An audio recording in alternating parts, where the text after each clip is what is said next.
Praise lord. Good morning. అందరూ బాగున్నారు కదూ? మీ అందరూ బాగుండాలని మీ అందరి కొరకు ప్రతిదినము ప్రార్థిస్తూ ఉన్నాం. ఈరోజు జన్మదినాన్ని అలాగే వివాహ దినాలని జరుపుకున్నటువంటి మీ అందరినీ దేవుడు దీవించునుగాక. మంచిది. పరిశుద్ధ గ్రంథాలు తెరిచి విలాప వాక్యముల గ్రంథం 3వ అధ్యాయము 22వ వచనాన్ని మనం చూస్తే, అనుదినము నూతనముగా ఆయనకు వాత్సల్యత పుట్టుచున్నది, నీవు ఎంతైనా నమ్మదగిన వాడవు. దేవుని నామమున స్తోత్రం కలుగును గాక. అనుదినము నూతనముగా వాత్సల్య పుట్టుచున్నది, నీవు ఎంతైనా నమ్మదగిన దేవుడవు అనేటువంటి మాటని భక్తుడు తెలియజేస్తున్నాడు, విలాప ప్రవక్త. ప్రియులారా, దేవాది దేవుడు మన ఎడల అనుదినము కూడా నూతనమైనటువంటి కృపను చూపిస్తూ ఉన్నాడు. చూడండి, వివాహమైన తొలి దినాల్లో భార్య మీద భర్త చాలా కన్సర్న్ చూపిస్తాడు, భర్త మీద భార్య అలాగే చాలా కన్సర్న్ చూపించి వారిద్దరు కూడా చాలా ఒకరిని ఒకరు గౌరవించుకుంటూ, ఒకరిని ఒకరు అభిమానించుకుంటూ, ఒకరిని ఒకరు ప్రేమించుకుంటూ ఉంటారు. సంవత్సర కాలం అయిన తర్వాత నేను దీంతో ఏగలేకపోతున్నాను, నేను వీడితో ఏగలేకపోతున్నాను అనేటువంటి పరిస్థితులు మనం చూస్తూ ఉన్నాం. ఒకరి ఎడల ఒకరికి ఉన్నటువంటి ప్రేమ అనురాగాలు తగ్గిపోతూ ఉన్నాయి.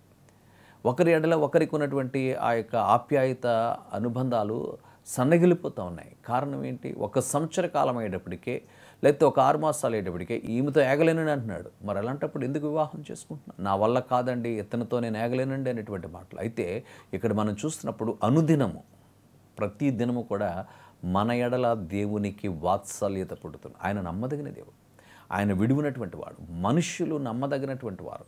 మనము నమ్మదగిన వారమైనప్పటికీ ఆయన నమ్మదగినటువంటి వాడు అని పౌలు భక్తుడు తెలియజేశాడు. మనలో నమ్మడానికి కొన్నిసార్లు కల్లబుల్లి మాటలు చెప్పేస్తారు. నీకు నేనున్నాను అంతా ఇంత అని ప్రగల్భాలు పలుకుతారు, కానీ నిజమైనటువంటి అవసరతలో మానవుడు సహాయం చేయకుండా తప్పించుకుని వెళ్ళిపోయేటువంటి వాడు. ఒకవేళ కష్టకాలంలో, ఇబ్బందుల్లో పరామర్శించగలుగుతున్నావా? కానీ దేవుడు అంటున్నాడు, మన కష్టాల్లో, మన ఇబ్బందుల్లో, మన ఇరుకుల్లో మనల్ని ఎప్పుడు కూడా అనుదినము అన్నాడు, ప్రతిరోజు నీ ఎడల ఆయన వాత్సల్యత కలిగినటువంటి, ఆయన కృపా సమృద్ధి కరుణ వాత్సల్యత కలిగిన దేవుడు కనుక అనుదినము నీ ఎడలు చూపిస్తున్నాడు. ఒకరోజు చూపించి ఒకరోజు చూపించినటువంటి దేవుడు కాదు. ఒక సంవత్సరం చూపించాను కదా ఇంక ఇంతే అనుకోవట్లేదు. అనుదినము మన ఎడల ఆయన వాత్సల్యతను, ఆయన ప్రేమను మన ఎడల చూపిస్తున్నటువంటి గొప్ప దేవుణ్ణి మనం కలిగి ఉన్నాం. అందుని బట్టి ప్రభుని స్తుతించగలుగుతున్నావా? ప్రభువా, అనుదినము నా ఎడల నూతనముగా. చూడండి, ప్రతి దినము కూడా నూతనంగా వాత్సల్యత మన ఎడల పుడుతుందంటే, నా కుమారుడు, నా కుమార్తె అని దేవుడు నిన్ను గూర్చి ప్రతిరోజు ఉదయాన్నే లేవగానే నా ప్రియ కుమారుడు, నా ప్రియ కుమార్తె అని చెప్పి ఆయన నిన్ను గురించి చూస్తున్నాడు. నీవు దేవుని సన్నిధిలో ప్రార్థించకపోవచ్చు, నువ్వు దేవుని సన్నిధికి రాకుండా నేను బిజీగా ఉన్నాను, ఆఫీస్కి వెళ్ళిపోవాలి, వేళ చెప్పని చెప్పి ఆఫీస్కి వెళ్ళే విధానంలో, లేకపోతే స్కూల్కి వెళ్ళే విధానంలో, కాలేజీకి వెళ్ళే విధానంలో వాక్యము చదవకుండా ప్రార్థన చేయకుండా వెళ్ళిపోతున్నావేమో. కానీ ప్రభువు మాత్రము నీ ఎడల నువ్వు ప్రార్థించినా ప్రార్థించకపోయినా ప్రతి దినము కూడా నూతనంగా నీ ఎడల వాత్సల్యతను చూపిస్తూ ఉన్నాడు. ఎంత గొప్ప దేవుడు, ఎంత ఉన్నతమైనటువంటి దేవాది దేవుడు.